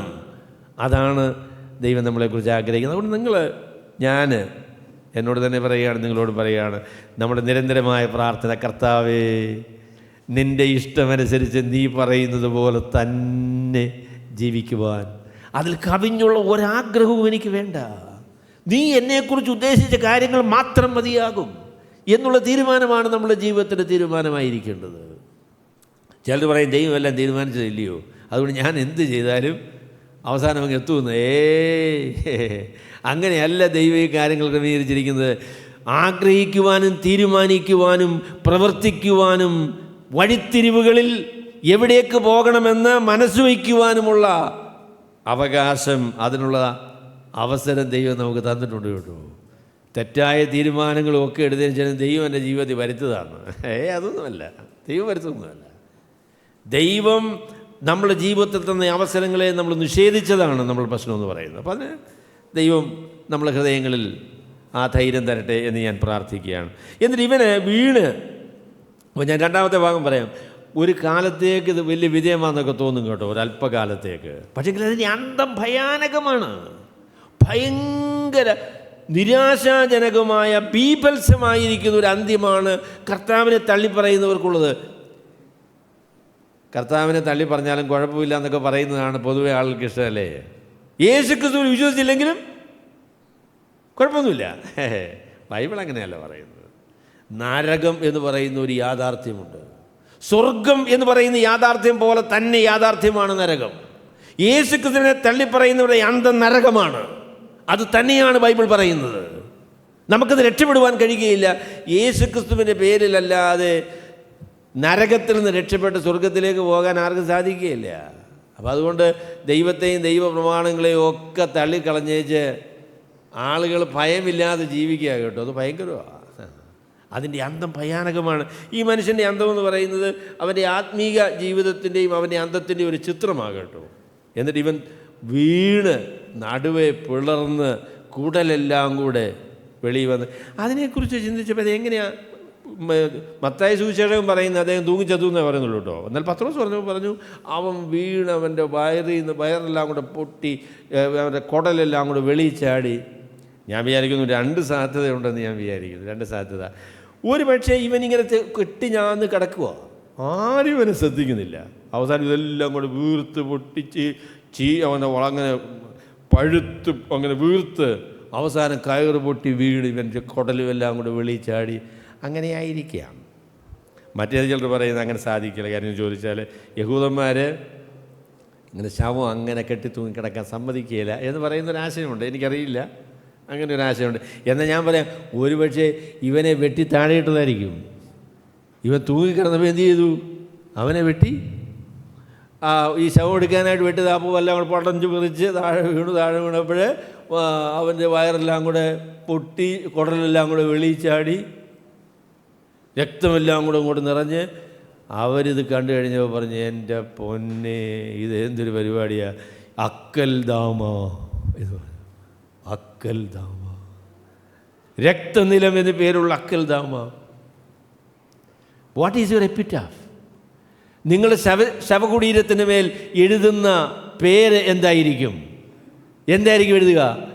ക്രിസ്തുവിൽ മരിക്കുന്ന മൃതന്മാർ ഭാഗ്യവാന്മാർ. അങ്ങനെയാണോ എഴുതുക? ക്രിസ്തുവിൽ മരിക്കുന്ന മൃതന്മാർ ഭാഗ്യവാന്മാർ. അതോ എഴുതുവോ അക്കൽദാമ? രക്തനിലം എന്നർത്ഥമുള്ള അക്കൽദാമ എന്നതിന് പേരായി. ഒരു മരണത്തിൽ ഒരു സഹോദരി പറഞ്ഞ് മരിച്ച പ്രസ്താവന നമ്മൾ ശമൂവേലിൻ്റെ പുസ്തകത്തിൽ വായിക്കുന്നുണ്ട്. ഇഖാബോദ് എന്ന് പറഞ്ഞ് അവൾ മരിച്ചു എന്ന് പറഞ്ഞു. ഇസ്രയേലിൽ നിന്ന് മഹത്വം പോയി എന്ന് പറഞ്ഞ് അവന് മകന് ഇഖാബോദ് എന്ന് പേരിട്ടു. അങ്ങനെ പറഞ്ഞതിന് ശേഷം അവൾ മരിച്ചു എന്നാണ് പറയുന്നത്. What is your epitaph? നമ്മളുടെ മരണത്തിൽ നമ്മളുടെ ശവകുടീരത്തിന് മുകളിൽ എഴുതാൻ പോകുന്ന പേര് എന്താണ്? എന്തായിരിക്കും എഴുതുക? സത്യസന്ധമായിട്ട് നിന്ന് കേട്ടോ, ദൈവം എഴുതിയ പേരിനെ കുറിച്ചാണ് ഞാനീ പറയുന്നത്. ആളുകൾ പറയും ഇവ കർത്താവിൽ നിദ്ര പ്രാപിച്ചു, പിന്നെ കൂടിയ ആളായിരുന്നു എന്നൊക്കെ പറഞ്ഞൊക്കെ വലിയ. അപ്പം അതിനെക്കുറിച്ച് ഒരാൾ പറഞ്ഞു ധനവാനും മരിച്ചു, ലാസറും മരിച്ചു, ധനവാനും മരിച്ചു. ധനവാനെ മരിച്ചു, സംസ്കാരമൊക്കെ കിട്ടിട്ടോ. അപ്പം എന്തായിരിക്കും അവിടെയുള്ള ആൾക്കാർ പറഞ്ഞത്? ഈ ധനവാനെ കുറിച്ച് എന്തായിരിക്കും പറഞ്ഞത്? ഈ ധനവാൻ ജീവിച്ചിരുന്നപ്പോൾ ഗുണമെന്നുള്ള ആളായിരുന്നില്ല, മിക്കവാറും യാതനാസ്ഥലത്തായിരിക്കും ഇയാൾ പോയിരിക്കുന്നത് എന്ന് ആരെങ്കിലും പ്രസംഗിച്ച് കാണുമോ ആ സംസ്കാര പ്രസംഗത്തിൽ? ഇല്ലെന്നേ. ആരും ഇതിൻ്റെ പൊന്നെ ജീവിക്കാതെ ഇങ്ങനെയൊക്കെ ജീവിക്കണം, എന്തൊരു രസകരമായ ജീവിതമായിരുന്നു, നല്ല കാശുള്ള ആളായിരുന്നു എന്നൊക്കെ പറഞ്ഞ് നല്ല കാര്യമാണ് പറഞ്ഞത്. പക്ഷേങ്കിൽ അത് യാഥാർത്ഥ്യമായിരുന്നില്ല. എൻ്റെ പൊന്നു സഹോദരങ്ങളെ, നമ്മുടെ ജീവിതത്തെക്കുറിച്ച് നമ്മളുടെ അന്ത്യത്തിൽ ഇന്ന് ഭാര്യ പറയുമായിരുന്നു, ഇനിയൊരു 10 വർഷമൊക്കെ കഴിഞ്ഞാൽ മിക്കവാറും ചത്തുപോകുമായിരിക്കും. അയ്യോ, അത്രയും കാലമൊക്കെ ഉള്ളൂ? ഒരു 10 വർഷം ഉള്ളോ സാറേ?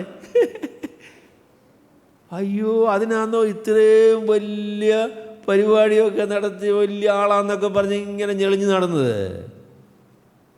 എന്തായിരിക്കും അവസാനം? ദൈവം പറയുക, കുഞ്ഞെ, നിന്നെ വിളിച്ച വിളിയോട് നീ വിശ്വസ്തത പുലർത്തി ദൈവകൃപയിൽ ആശ്രയിച്ച് നീ ഭക്തിയോടെ ജീവിച്ച ഒരു ദൈവ മനുഷ്യനാണ് എന്ന് കർത്താവ് പറയുമോ? നമ്മളെക്കുറിച്ച് പറയുമോ അങ്ങനെ? ഈ മകൾ അവളെ കർത്താവിനെ സ്നേഹിച്ച് ജീവകാലം മുഴുവനും വിശ്വസ്തയോടെ ജീവിച്ച ഒരു ഭക്തിയായ ദൈവ മകളാണ് എന്ന് അവസാനം കർത്താവ് പറയണം. അതാണ് നമ്മുടെ ജീവിതത്തിൽ ലക്ഷ്യം എന്ന് പറയുന്നത്. ലോകത്തിലെ ആളുകൾ എന്ത് തമ്പാറ് കൂട്ടിയാലും അതിനകത്തൊന്നും വലിയ കാര്യമൊന്നുമില്ല കേട്ടോ. അവൻ്റെ അന്തം ഭയാനകമായിരുന്നു എന്ന കാര്യമാണ് ഇവിടെ ലൂക്കോസ് നമ്മളോട് പറയുന്നത്. എങ്ങനെയാണ് നമ്മൾ അവസാനിക്കാനായിട്ട് പോകുന്നത്? നമ്മളെ അവസാനത്തെക്കുറിച്ച് ചിന്തിക്കണം കേട്ടോ, മരണത്തെക്കുറിച്ചൊക്കെ ചിന്തിക്കണം. അതൊരു ഭയങ്കര സുബോധം വരുത്തുന്ന കാര്യമാണ്. ഞാൻ മരിക്കുമ്പം സത്യസന്ധമായിട്ട് മനുഷ്യൻ എന്തായിരിക്കും പറയുക?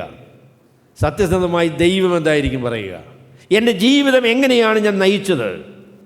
അതിനെക്കുറിച്ച് ചിന്തിക്കണം. അത് വളരെ പ്രധാനപ്പെട്ട കാര്യമാണ്. അപ്പോൾ ഞാൻ ആ പ്രസ്താവന ഒരു പ്രാവശ്യം കൂടെ പറയാം.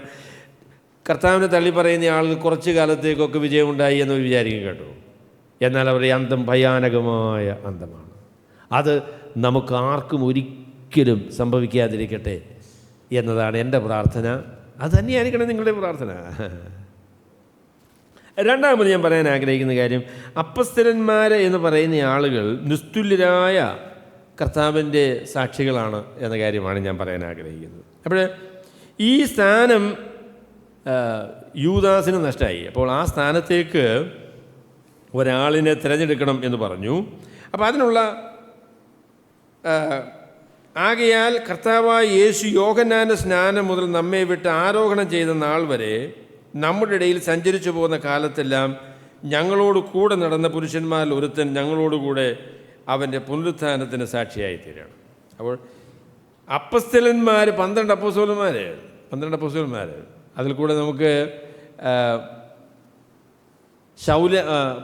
നമ്മുടെ പൗലോസിനെ കൂടെ ഉൾപ്പെടുത്താം.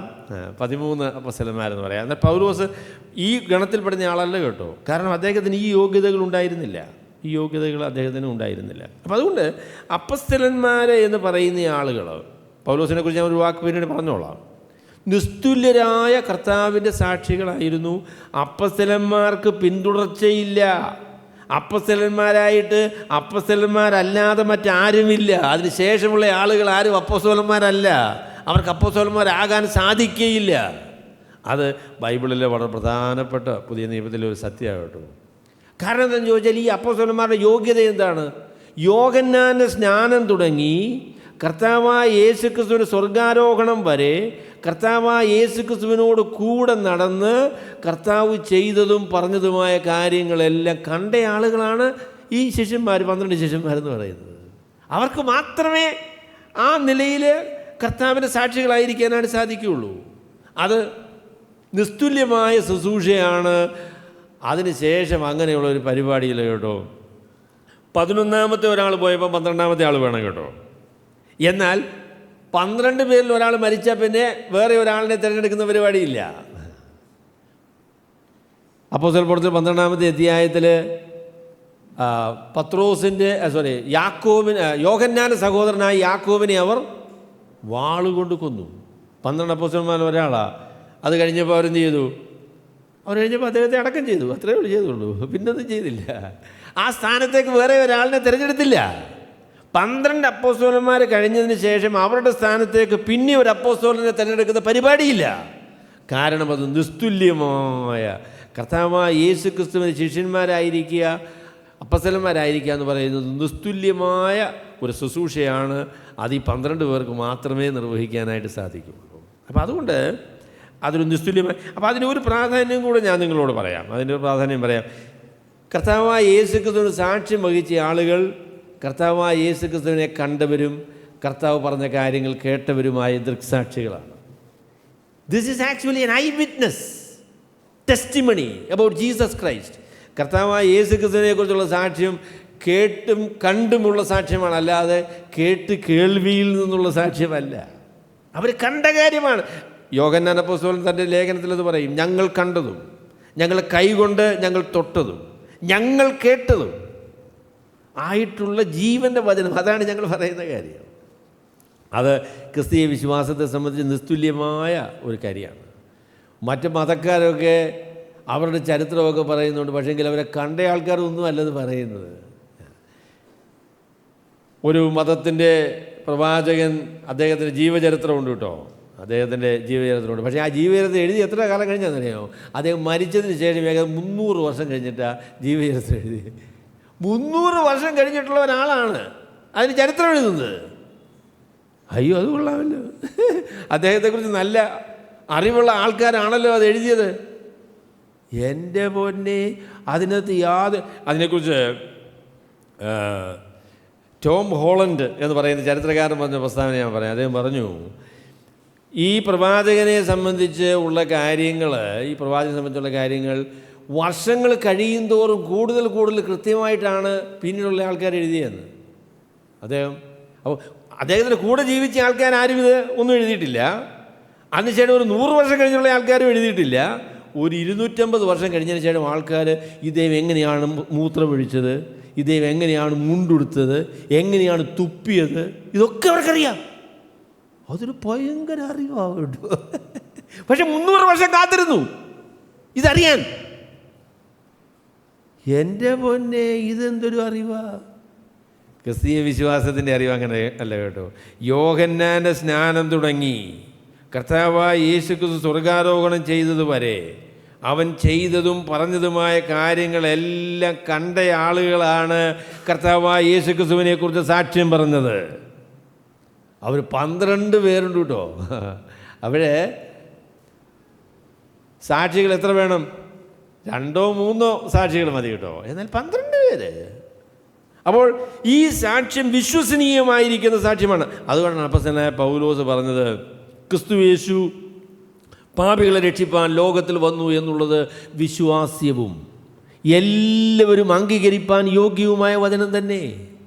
കർത്താവായ യേശു ക്രിസ്തുവിനെക്കുറിച്ചുള്ള സന്ദേശം വിശ്വാസ്യമായ സന്ദേശമാണ്, എല്ലാവരും അംഗീകരിപ്പാൻ യോഗ്യമായ സന്ദേശമാണ്. കാരണം ഇത് ദൃക്സാക്ഷി വിവരണമാണ്. ഇത് കർത്താവ് പോയതിന് ശേഷം വർഷങ്ങൾ കഴിഞ്ഞ് അവർ കെട്ടിച്ചമച്ച കഥയോ അങ്ങനെയുള്ള പരിപാടിയൊന്നുമല്ല. അവർ കണ്ടതാണ്, കേട്ടതാണ്. അതാണ് അപ്പോസ്തലന്മാരുടെ ശുശ്രൂഷയുടെ പ്രത്യേകത എന്ന് നമുക്ക് പറയാനായിട്ട് സാധിക്കുന്നത്. അതുപോലെ തന്നെ പൗലോസിനെ കുറിച്ച് പറയുമ്പോൾ ഈ 12 പേരുടെ കൂട്ടത്തിലല്ല, പൗലോസ് ആണോ 12ാമൻ എന്നതിനെക്കുറിച്ച് ഒരു തർക്കമുണ്ട് കേട്ടോ. അങ്ങനെ പറയുന്ന ഒരുപാട് ആൾക്കാരുണ്ട്. അവർ പറയും യഥാർത്ഥത്തിൽ അപ്പസ്തലന്മാരുടെ കൂടി ഈ മനുഷ്യനെ തിരഞ്ഞെടുക്കേണ്ട ആവശ്യമില്ലായിരുന്നു, അവർ ധൃതി വെച്ച് അങ്ങനെ അത്രയും പരവേശം കാണിക്കേണ്ട കാര്യം ഉണ്ടായിരുന്നില്ല. കർത്താവ് യഥാർത്ഥത്തിൽ 12ാമനായിട്ട് ഒരാളിനെ കണ്ടിട്ടുണ്ടായിരുന്നു, അത് അപ്പസ്തലനായ പൗലോസാണ്. അപ്പോൾ അതുകൊണ്ട് അതിനുവേണ്ടി കാത്തിരുന്നാൽ മതി എന്ന് പറയുന്ന ഒരു ആശയമുണ്ട്.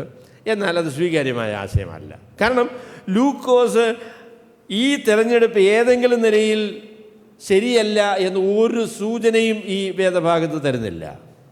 ഈ തെരഞ്ഞെടുപ്പിനകത്ത് എന്തെങ്കിലും പ്രശ്നമുള്ളതായിട്ടോ അത് ദൈവം സ്വീകരിക്കാനായിട്ട് പ്രയാസമുണ്ടെന്നോ യാതൊരു സൂചനയും ഈ വേദഭാഗത്തില്ല.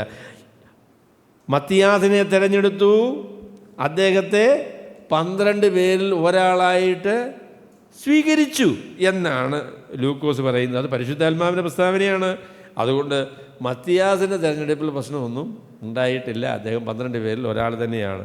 എന്നാൽ പൗലോസ് ഇവരെ പോലെ തന്നെയുള്ള ഒരു അപ്പോസ്തലനാണ്, 12 പേരിൽ ഒരാളല്ല എങ്കിലും. കാരണം യോഹന്നാന്റെ സ്നാനം തുടങ്ങി കർത്താവ് ഉയർത്തെഴുന്നേറ്റത് വരെ കർത്താവിൻ്റെ കൂടെ നടന്ന ഒരാളല്ല പൗലോസ്. അതുകൊണ്ട് ആ നിലയിൽ ഈ 12 പേരിൽ ഒരാളായി തീരാനായിട്ട് പൗലോസിന് സാധിക്കില്ല. എന്നാൽ പൗലോസ് പ്രത്യേകമായ നിലയിൽ വിളിക്കപ്പെട്ട്, പ്രത്യേകമായ രീതിയിൽ തിരഞ്ഞെടുക്കപ്പെട്ട്, പ്രത്യേകമായ ഒരു ശുശ്രൂഷ പരമേൽപ്പിക്കപ്പെട്ട നിസ്തുല്യനായിരിക്കുന്ന കർത്താവിൻ്റെ അപ്പസ്തലനാണ് പൗലോസ് എന്ന് നമുക്ക് പറയാനായിട്ട് സാധിക്കും. അദ്ദേഹത്തെക്കുറിച്ച് നമ്മൾ ശ്രദ്ധിച്ചാൽ പഴയ നിയമത്തിലെ പ്രവാചകന്മാരായിരുന്ന യിരെമ്യാവിനെ പോലെയും യെശയ്യാവിനെ പോലെയും അമ്മയുടെ ഉദരത്തിൽ വെച്ച് തന്നെ ഈ ശുശ്രൂഷയ്ക്കായിട്ട് വേർതിരിക്കപ്പെട്ട ഒരു വ്യക്തിയാണ് പൗലോസ് എന്നുള്ള കാര്യം ഗലാത്യ ലേഖനത്തിൽ നമുക്ക് വായിക്കാനായിട്ട് സാധിക്കും. അപ്പോൾ അദ്ദേഹത്തിൻ്റെ അപ്പോസ്തലത്വം നിസ്തുല്യമായ അപ്പോസ്തലത്വമാണ്. അപ്പോൾ അതുകൊണ്ട് അവരുടെ കാലം കഴിഞ്ഞതിന് ശേഷം അപ്പോസ്തലന്മാരില്ല. ഇന്ന് അപ്പോസ്തലന്മാരെന്ന് ആരെങ്കിലും പേരെടുത്താൽ അതൊരു അപരാധമാണ്. അപ്പോസ്തലൻ എന്നുള്ളതായിരിക്കുന്ന പേരെടുക്കുന്നത് ഒരു അപരാധമാണ്. കാരണം അപ്പോസ്തലന്മാരായിരിക്കുവാൻ ഈ പറഞ്ഞ ആളുകൾക്ക് മാത്രമേ യോഗ്യതയുള്ളൂ. അപ്പോസ്തലനാണെന്ന് മാർപ്പാപ്പ പറഞ്ഞാലും അത് ഭയങ്കര അപരാധമാണ്, അത് സാധ്യമായ ഒരു കാര്യമല്ല. അപ്പോൾ അതാണ് ഞാൻ രണ്ടാമത് പറയാൻ ആഗ്രഹിക്കുന്നത്. അപ്പോസ്തലന്മാരുടെ ശുശ്രൂഷ എന്ന് പറയുന്നത് നിസ്തുല്യമായ ശുശ്രൂഷയാണ്. അത് അവർക്ക് മാത്രമേ ആ സ്ഥാനം ആ നിലയിൽ പ്രവർത്തിക്കാനായിട്ട് സാധിക്കുകയുള്ളൂ. കാരണം അവരാണ് കർത്താവിൻ്റെ ദൃക്സാക്ഷികളായിട്ട് ഇരുന്ന ആളുകൾ. ശരി, മൂന്നാമത് പറയാൻ ആഗ്രഹിക്കുന്ന കാര്യം ഈ 12 എന്ന് പറയുന്നത് വളരെ പ്രാധാന്യമേറിയ കാര്യമാണ്. 12ാമത് ഒരാളിനെ തിരഞ്ഞെടുക്കേണ്ടത് ആവശ്യമായിരുന്നു എന്ന കാര്യത്തെക്കുറിച്ചാണ് ഞാൻ പറയുന്നത്. അല്ലെങ്കിൽ ഈ 12 പേരെ തിരഞ്ഞെടുത്തത് എന്തിനാണ്? 11 പേര് പോരായിരുന്നു. Why the 12th? Because 12 is the number which represent the nation Israel. Israel എന്ന് പറയുന്ന രാജ്യത്തെ പ്രതിനിധീകരിക്കാനായിട്ടുള്ള സംഖ്യയാണ് 12 എന്ന് പറയുന്ന സംഖ്യ. 12 ഗോത്രങ്ങളാണ്. ഇസ്രയേൽ ചിതറിപ്പോവുകയൊക്കെ ചെയ്തപ്പോൾ അവർക്ക് വന്ന പ്രശ്നമെന്ന് പറയുന്നത് ഈ ഗോത്രങ്ങളൊക്കെ ചിതറിപ്പോയി. 12 എന്ന് പറയുന്ന ക്രമീകരണത്തിൽ കുറേ പ്രശ്നങ്ങളൊക്കെ ഉണ്ടായി എന്നുള്ളത് ഇസ്രയേലിൻ്റെ ചരിത്രത്തിലെ പ്രശ്നമാണ്.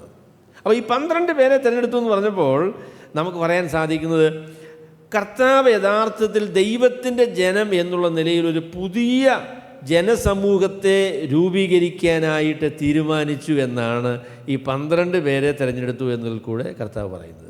A new people of God is now selected in the place of Israel. ഇസ്രയേലിൻ്റെ സ്ഥാനത്ത് ദൈവം തിരഞ്ഞെടുത്തതായിരിക്കുന്ന പുതിയ ഒരു മനുഷ്യ സമൂഹം, a new people of God is selected in the place of Israel. ഇസ്രയേലിൻ്റെ സ്ഥാനത്ത് കർത്താവ് ഒരു പുതിയ ദൈവജനത്തെ രൂപീകരിക്കുന്നു എന്ന കാര്യമാണ് ഈ 12 പേരെ തിരഞ്ഞെടുത്തതിലൂടെ കർത്താവ് പറയാനായിട്ട്, അല്ലെങ്കിൽ ലൂക്കോസ് പറയുന്നത് there is a new people of God. ദൈവത്തിൻ്റെ ജനമായി അറിയപ്പെടുന്ന ഒരു പുതിയ വിഭാഗത്തെ ദൈവം കർത്താവ് തിരഞ്ഞെടുത്തിരിക്കുന്നു എന്ന കാര്യമാണ് ഈ 12 പേരെ തിരഞ്ഞെടുത്തത് കൂടെ പറയുന്നത്. അപ്പോൾ 2ാമത്തെ അധ്യായത്തിന് മുന്നമേ, 2ാമത്തെ അധ്യായത്തിൻ്റെ പ്രത്യേകത എന്താ? 2ാമത്തെ അധ്യായത്തിലാണ് ദൈവത്തിൻ്റെ പരിശുദ്ധാത്മാവ് വരുന്നതല്ലേ. 2ാമത്തെ അധ്യായത്തിലാണ് ദൈവത്തിൻ്റെ സഭ ആരംഭിക്കുന്നത്. അതിന് മുന്നമേ 12 പേര് വേണം എന്ന് പറഞ്ഞാൽ ദൈവത്തിൻ്റെ സഭയെന്ന് പറയുന്നത് ദൈവം രൂപീകരിക്കുന്ന ദൈവത്തിൻ്റെ ജനമാണ്. ഇസ്രയേലിൻ്റെ സ്ഥാനത്ത് ദൈവം തിരഞ്ഞെടുത്തിരിക്കുന്ന പുതിയ ജനവിഭാഗം, പുതിയ ദൈവത്തിൻ്റെ ജനമെന്ന് പറയുന്നത് ദൈവത്തിൻ്റെ സഭയാണ് എന്ന കാര്യമാണ് ഈ തെരഞ്ഞെടുപ്പിലൂടെ ലൂക്കോസ് നമ്മളോട് പറയാനായിട്ട് ആഗ്രഹിക്കുന്ന കാര്യം അതാണ്. കർത്താവായ യേശുക്രിസ്തുവിൻ്റെ വരവോടുകൂടെ ദൈവജനത്തിൻ്റെ രൂപീകരണം എന്ന് പറയുന്ന പരിപാടി വളരെ വ്യത്യസ്തമായ നിലയിലാണ് കർത്താവ് ചെയ്യാനായിട്ട് തീരുമാനിച്ചത്. പഴയ നിയമത്തിൻ്റെ ഒരു പിന്തുടർച്ചയായിട്ടല്ല. അപ്പോൾ ഈ രണ്ട് കാര്യങ്ങൾ നമ്മൾ ദൈവവചനം പഠിക്കുമ്പോൾ നമ്മൾ മനസ്സിലാക്കണം. ഒന്ന്, പഴയ നിയമവും പുതിയ നിയമവും തമ്മിലുള്ള ബന്ധം. ചില ആളുകൾ പറയും പഴയ നിയമത്തിന് ഇനി യാതൊരു കാര്യവുമില്ല, നമ്മൾ പുതിയ നിയമത്തിൻ്റെ ആൾക്കാരാണ് എന്ന് പറയുന്ന ആൾക്കാരുണ്ട് കേട്ടോ. There is no place for the old testament. That is a great error. അത് 2-ാം നൂറ്റാണ്ടിൽ ജീവിച്ചിരുന്ന മാഴ്സിയൻ എന്ന് പറയുന്ന ഒരു ഭയങ്കര ദുരുപദേഷ്ടാവായിട്ടുള്ള ആളുണ്ടായിരുന്നു. മാഴ്സിയൻ്റെ ദുരുപദേശമാണ് പഴയ നിയമം വേണ്ട എന്ന് പറയുന്നതായിരിക്കുന്ന ദുരുപദേശം. എന്നാൽ മറ്റ് ഒരു ദുരുപദേശം ഉണ്ടെന്ന് ചോദിച്ചാൽ പഴയ നിയമവും പുതിയ നിയമവും തമ്മിൽ വ്യത്യാസമൊന്നുമില്ല. ഇപ്പോഴും പഴയ നിയമത്തിലെ പുരോഹിതന്മാരുടെ രീതികളും പഴയ നിയമത്തിൻ്റെ ആരാധനാ രീതിയും അങ്ങനെയുള്ളതായിരിക്കും സംവിധാനങ്ങളും എല്ലാം പിന്തുടർന്ന് പഴയ നിയമം പോലെ തന്നെയാണ് പുതിയ നിയമം എന്ന് പറയുന്നത്. അതൊരു ഭയങ്കര അപരാധമാണ്. അത് ദൈവവചനത്തിന് നിഷേധമാണ്. അപ്പോൾ ഞാൻ പറയുന്നത് കണ്ടിന്യൂവിറ്റി ആൻഡ് ഡിസ്കണ്ടിന്യൂവിറ്റി, പഴയ നിയമവും പുതിയ നിയമവും തമ്മിലുള്ളതായിരിക്കുന്ന അഭേദ്യമായിരിക്കുന്ന ബന്ധം, എന്നാൽ പുതിയ നിയമത്തിനുള്ള അതിൻ്റെതായിരിക്കുന്ന വ്യതിരിക്തത, ഇത് രണ്ടും നമ്മൾ മനസ്സിലാക്കണം. The relationship of the new testament the old testament is very important. പഴയ നിയമവും പുതിയ നിയമത്തിലുള്ളതായിരിക്കുന്ന ബന്ധം അതീവ പ്രാധാന്യമേറിയതാണ്. പഴയ നിയമത്തിൻ്റെ അടിസ്ഥാനത്തിലാണ് പുതിയ നിയമം. എന്നാൽ പുതിയ നിയമം എന്ന് പറയുന്നത് പഴയ നിയമത്തിൻ്റെ മുറിവില്ലാത്ത അല്ലെങ്കിൽ വ്യത്യാസമില്ലാത്തൊരു കണ്ടിന്യൂവേഷൻ അല്ല. It's A new covenant. അതൊരു പുതിയ ഉടമ്പടിയാണ്, ഒരു പുതിയ നിയമമാണ്, ഒരു പുതിയ ക്രമീകരണമാണ്, ഒരു പുതിയ ദൈവത്തിൻ്റെ ജനമാണ് എന്ന കാര്യം ബൈബിളിൽ നിന്ന് വളരെ വ്യക്തമായിട്ട് നമുക്ക് കാണാൻ പറ്റും. അതുകൊണ്ട് പഴയ നിയമത്തിൻ്റെ പരിപാടികൾ പലതും ഇല്ല കേട്ടോ. യെരുശലേമിൽ അന്നുണ്ടായിരുന്ന മതക്രമീകരണത്തിൻ്റെ ഒരു പിന്തുടർച്ചയല്ല ക്രിസ്തീയ വിശ്വാസം. യെരുശലേമിലുണ്ടായിരുന്ന മതക്രമീകരണത്തിൻ്റെ ഒരു പിന്തുടർച്ചയല്ല, ഹന്നാസിൻ്റെയും കയ്യഫാവിൻ്റെയും പിന്തുടർച്ചയല്ല ക്രിസ്തീയ വിശ്വാസം. അന്നുണ്ടായിരുന്ന പൗരോഹിത്യ ക്രമീകരണങ്ങൾക്ക് എല്ലാം കർത്താവ് അവസാനം വരുത്തതിന് ശേഷം ലേവ്യ ഗോത്രവുമായിട്ടും പൗരോഹിത ക്രമീകരണവുമായിട്ടും ഒന്നും ബന്ധമില്ലാത്ത 12 ആളുകളെ തിരഞ്ഞെടുത്ത് അവർ ക്രിസ്തുവിൻ്റെ സഭയ്ക്ക് അടിസ്ഥാനമായി തീരുവാനായിട്ടുള്ള മുഖാന്തരമായിട്ട് ദൈവം ഉപയോഗിച്ചു. They have nothing to do with the Levitical priesthood. ലേവിയ പൗരോഹിത്യവുമായിട്ട് ഇവർക്ക് യാതൊരു ബന്ധവുമില്ല. ഈ പറഞ്ഞതായിരിക്കുന്ന ആളുകളുടെ ആരുടെയും കൈവപ്പ് അവർക്ക് കിട്ടിയിട്ടില്ല. കർത്താവായ യേശു ക്രിസ്തു വിളിച്ച് വേർതിരിച്ച് തിരഞ്ഞെടുത്തതായിരിക്കുന്ന ആളുകളാണ് ഈ 12 പേര്. അവർ പഴയ നിയമത്തിൻ്റെ ക്രമീകരണത്തിൽ നിന്ന് വ്യത്യസ്തരാണ്. ആ നിലയിലുള്ളതായിരിക്കുന്ന ആരാധനയും ആ നിലയിലുള്ള ക്രമീകരണങ്ങളും അല്ല പുതിയ നിയമത്തിൻ്റെ ക്രമീകരണം. അത് കർത്താവ് വിളിച്ച് വേർതിരിച്ച് രക്ഷിക്കപ്പെട്ടതായിരിക്കുന്ന ദൈവമക്കളുടെ കൂട്ടം. അതിൽ യഹൂദനെന്നും യവനെന്നും ഒന്നും ഒരു വ്യത്യാസവുമില്ല. പിന്നെ ലേവി ഗോത്രക്കാരനാണോ യഹൂദ ഗോത്രക്കാരനാണോ എന്നുള്ള വ്യത്യാസമൊന്നുമില്ല. നാം എല്ലാം ക്രിസ്തുവിൽ ഒന്നായിരിക്കുന്നു. ആ നിസ്തുല്യമായ ക്രമീകരണമാണ് പുതിയ നിയമത്തിൻ്റെ ക്രമീകരണം എന്ന് പറയുന്നത്. അപ്പോൾ അതാണ് ഈ 12ാമത്തെ ആളിനെ തിരഞ്ഞെടുത്തതുകൊണ്ട് ലൂക്കോസ് നമ്മളോട് പറയാനായിട്ട് ആഗ്രഹിക്കുന്നത്. അല്ലെങ്കിൽ പറയാം, ക്രിസ്തീയ വിശ്വാസം എന്ന് പറയുന്നത് ഒരു പുതിയ പുറപ്പാടാണ്. So through Christ there is a new exodus. കർത്താവായ യേശു ക്രിസ്തുവിൽ കൂടെ ഒരു പുതിയ വീണ്ടെടുപ്പ്, ഒരു പുതിയ പുറപ്പാട് ദൈവം ആരംഭിക്കുകയാണ്. It is a new exodus and the new Moses is Jesus. കർത്താവായ യേശു ക്രിസ്തുവിൽ വിശ്വസിച്ച് പാപത്തിൻ്റെ അടിമത്വത്തിൽ നിന്ന് രക്ഷപ്പെട്ട് ഒരു പുതിയ പുറപ്പാടാണ് നമുക്ക് പുതിയ നിയമത്തിൽ കാണാനായിട്ട് സാധിക്കുന്നത്. It's A new Exodus. അതിനെ വേറൊരർത്ഥത്തിൽ പറയുകയാണെങ്കിൽ കർത്താവായ യേശു ക്രിസ്തുവിൽ കൂടെയുള്ളൊരു പുതിയ സൃഷ്ടിയാണല്ലേ. യോഹന്നാന്റെ സുവിശേഷം 1-ാമത്തെ അധ്യായം വായിക്കുമ്പോൾ എന്താ നമുക്ക് തോന്നുന്നത്? ആദിയിൽ ദൈവം ആകാശവും ഭൂമിയും സൃഷ്ടിച്ചു. അത് ഉൽപ്പത്തി പുസ്തകം 1-ാമത്തെ അധ്യായം.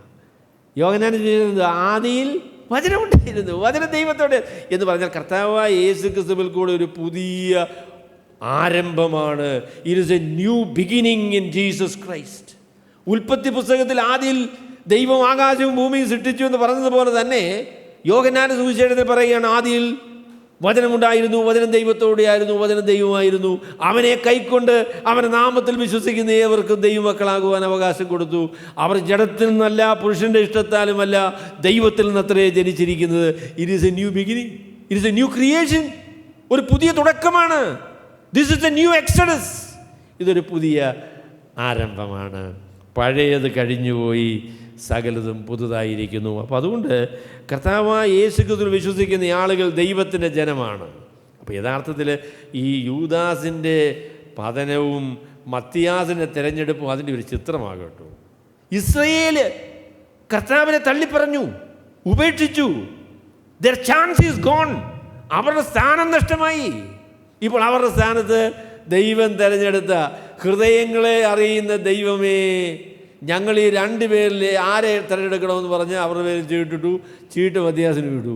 ദൈവകൃപയാൽ ദൈവം ഹൃദയങ്ങളെ അറിഞ്ഞ് ദൈവം തിരഞ്ഞെടുത്ത ദൈവത്തിൻ്റെ ജനം ആണ് ഇപ്പോൾ ദൈവത്തിൻ്റെ ജനം എന്ന് പറയുന്നത്. അല്ലാതെ ഇസ്രയേൽ എന്ന് പറയുന്നതായിരിക്കുന്ന രാജ്യമല്ല. They lost that chance. അപ്പോൾ അതുകൊണ്ട് ഇനി ഇസ്രയേലിന് ഭാവിയില്ല എന്നല്ല ഞാൻ പറഞ്ഞത്. എന്നാൽ വർത്തമാന കാലത്ത് ദൈവത്തിൻ്റെ ജനമായിരിക്കുന്നത് ദൈവത്തിൻ്റെ സഭയാണ്.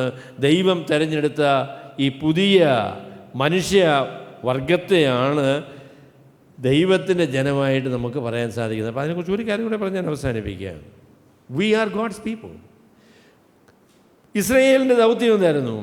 പഴയ നിയമത്തിൽ ദൈവത്തെ പുനരുദ്ധാനം ചെയ്യുക, ദൈവത്തെ ലോകത്തിന് കാണിച്ചു കൊടുക്കുക, ദൈവം ആരാണ് എന്നുള്ള കാര്യം ലോകത്തിന് ബോധ്യപ്പെടുത്തി കൊടുക്കുക, അവരിൽ കൂടെ ദൈവത്തെ പ്രസിദ്ധപ്പെടുത്തുക.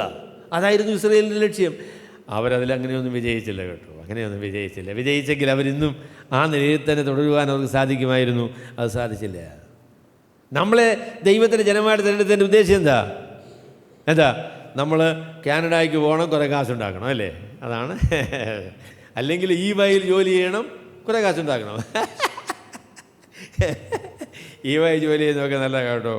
അതിനെക്കുറിച്ച് എനിക്ക് യാതൊരു പരാതിയില്ല. പക്ഷേങ്കിൽ വിളിച്ചതിൻ്റെ ലക്ഷ്യം ഈ വയൽ ജോലി ചെയ്താലും പിന്നെ വേറെ എന്ത് പറയണ്ടേ, അവരുടെ പ്രൈസ് വാട്ടർ ഹൗസ് അല്ലേ, അവിടെ ജോലി ചെയ്താലും, പിന്നെ യാഹൂവിൽ ജോലി ചെയ്താലും, എവിടെ ജോലി ചെയ്താലും ശരി, നമ്മളുടെ ലക്ഷ്യം എന്ന് പറയുന്നത് ദൈവം നമ്മളെ ആക്കിയിരിക്കുന്ന ഇടത്ത് കർത്താവിൻ്റെ ഒരു സാക്ഷിയായിട്ട് കർത്താവിനെ പ്രസിദ്ധപ്പെടുത്തുക എന്നത് തന്നെയാണ് നമ്മുടെ ലക്ഷ്യം. We are the people who can show to the world who Jesus is. കർത്താവായ യേശുക്രിസ്തു ആരാണ് എന്ന് ലോകത്തിന് കാണിച്ചു കൊടുക്കുവാൻ, ദൈവം ആരാണ് എന്ന് ലോകത്തിന് വെളിപ്പെടുത്തുവാൻ, മനുഷ്യനെ രക്ഷയ്ക്കുള്ള മുഖാന്തരം എന്താണ് എന്ന് ലോകത്തോട് പറയുവാൻ, കർത്താവിന് സാക്ഷ്യം വഹിക്കുവാൻ. അല്ലെങ്കിൽ അപ്പോസ്തലൻ പറഞ്ഞ 1:8 പറയുകയാണ് എങ്കിൽ ദൈവത്തിൻ്റെ ആകയാൽ എന്നാൽ പരിശുദ്ധാത്മാവ് നിങ്ങളുടെ മേൽ വരുമ്പോൾ നിങ്ങൾ ശക്തി ലഭിച്ചിട്ട് യെരുശലേമിലും യഹൂദയിലും എല്ലായിടത്തും ശമരിയിലും ഭൂമിയുടെ അറ്റത്തോളം എൻ്റെ സാക്ഷികളാകും. എൻ്റെ പൊന്നു സഹോദരങ്ങളെ, ഞാൻ പറയട്ടെ, നിങ്ങളെ എവിടെയാക്കിയാലും, നിങ്ങളുടെ ജോലി എന്ത് തന്നെയായിരുന്നാലും, വീട് പണിയുന്നതായിക്കോട്ടെ, പെയിൻറ്റ് ചെയ്യുന്നതായിക്കോട്ടെ, അത് പാത്രം കഴുകുന്നതായിക്കോട്ടെ, എന്തുമായാലും ശരി, നിങ്ങളെ എവിടെയാക്കിയാലും നിങ്ങളുടെ മുഖത്ത് തെളിയുന്ന ദൈവത്തിൻ്റെ സ്നേഹവും സന്തോഷവും നിങ്ങൾ കർത്താവിൻ്റെ പ്രതിനിധികളാണ് എന്ന് ലോകത്തിന് മുൻപാകെ വെളിപ്പെടുത്തുന്ന, അതിനെ പരസ്യപ്പെടുത്തുന്ന ആ ഉത്തരവാദിത്വം തന്നെയാണ്. So we are called to be his witnesses. ഇന്ന് നാം കർത്താവിൻ്റെ സാക്ഷികളാണ്. കർത്താവിനെ പ്രദർശിപ്പിക്കുവാൻ, പ്രസിദ്ധപ്പെടുത്തുവാൻ, സുവിശേഷം അറിയിക്കുവാൻ, കർത്താവിന് വേണ്ടി ജീവിക്കുവാൻ, കർത്താവിൻ്റെ സൗന്ദര്യം ലോകത്തെ അറിയിക്കുവാൻ വിളിക്കപ്പെട്ട ആളുകൾ ആണ് നമ്മൾ. We are God's people. നാം ദൈവത്തിൻ്റെ ജനമാണ് എന്നുള്ള ഉറപ്പോടുകൂടെ, കർത്താവേ, നീ എന്നെ വിളിച്ച് നിൻ്റെ മകനായി മകളായിട്ട് എന്നെ തിരഞ്ഞെടുത്തല്ലോ. ഇപ്പോൾ ഇനിയും എൻ്റെ കർത്താവിനെ ലോകത്തിന് വെളിപ്പെടുത്തുവാൻ എൻ്റെ ജീവിതത്തിലൂടെ, എൻ്റെ വാക്കുകളിലൂടെ, എൻ്റെ ഇടപാടുകളിലൂടെ, എൻ്റെ ചിന്തയിലൂടെ, പ്രവർത്തനങ്ങളിലൂടെ എല്ലാം കർത്താവിനെ വെളിപ്പെടുത്തുന്ന ഒരു മനോഹര സാക്ഷിയായി നിൽക്കുവാൻ നീ എന്നെ സഹായിക്കണം എന്നതാണ് നമ്മുടെ പ്രാർത്ഥന. വ്യക്തിപരമായും സഭയായും കർത്താവിന് സാക്ഷ്യം വഹിക്കുവാനുള്ള കടപ്പാട്, ആ ഉത്തരവാദിത്വം, ആ അനുഗ്രഹം, ആ വലിയ സാധ്യതയാണ് കർത്താവ് നമുക്ക് നൽകിയിരിക്കുന്നത്. ദൈവം നമ്മളെ സഹായിക്കട്ടെ എന്ന് ഞാൻ പ്രാർത്ഥിക്കുന്നു. കർത്താവിനെ വിട്ടുകളയുന്നത് ലാഭകരമാണ് എന്ന് ഒരല്പസമയത്തേക്ക് ചിന്തിക്കാനുള്ള സാധ്യതയുണ്ട്. എന്നാൽ അതിൻ്റെ അന്തം ഭയങ്കരമായ നഷ്ടമാണ്. എന്നാൽ കർത്താവ് നമ്മളെ വിളിച്ച് തൻ്റെ അപ്പോസ്തലന്മാരെ തൻ്റെ പ്രത്യേക സാക്ഷികളായിട്ട് തിരഞ്ഞെടുത്തു. അവരിലൂടെ ഉറപ്പിച്ചതായിരിക്കുന്ന ആ സാക്ഷ്യത്തിന് അതിന് സാക്ഷ്യം വഹിക്കുവാൻ, ആ സാക്ഷ്യത്തെ ഏറ്റുപറയുവാൻ ഇന്ന് വർത്തമാനകാലത്ത് ദൈവത്തിൻ്റെ ജനമായിട്ട് നമ്മളെ കർത്താവ് ആക്കി വെച്ചിരിക്കുന്നു. അതുകൊണ്ട് ആ നിലയിൽ പ്രവർത്തിക്കുവാൻ, സാക്ഷ്യം പറയുവാൻ സർവശക്തനായ ദൈവം നമ്മെ സഹായിക്കട്ടെ എന്ന് പ്രാർത്ഥിച്ചുകൊണ്ട് ഞാൻ എൻ്റെ വാക്കുകൾ ചുരുക്കുന്നു. ദൈവം നമ്മളെ എല്ലാവരെയും അനുഗ്രഹിക്കുമാറാണ്.